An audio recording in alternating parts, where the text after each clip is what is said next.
Hello po. Ayan. Um, Nakikita nyo yan guys. Bali ako po yan. Yan. During my PK battle kay Bigo.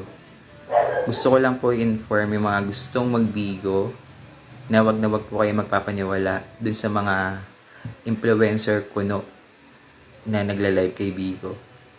Na kikita ka daw kahit wala kang viewers at wala kang beans. Hindi po yun totoo. Nakikita nyo yan, yung gift na yan. Yan. Almost 1K na po yun. Pero hindi pa ako makakasahod dyan, guys. Kasi need mo ng 6,700 na beans para makasahod kay Bigo. Ayun.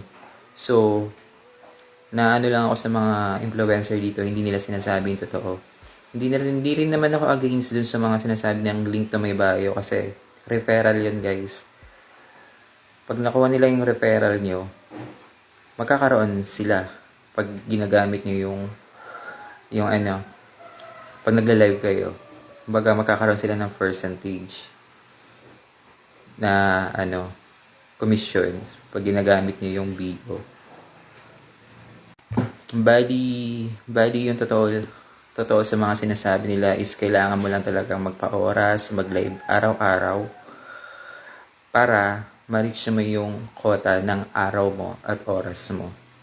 Pero yung sasabihin nila na kahit walang nanonood sa'yo, kahit walang magbibigay sa inyo ng gifts or ng beans, kikita ka. Hindi po yung totoo. Huwag po kayo magpapaniwala sa kanila, guys.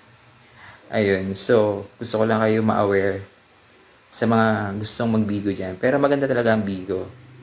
Talagang may pera sa Bigo. Yun lang.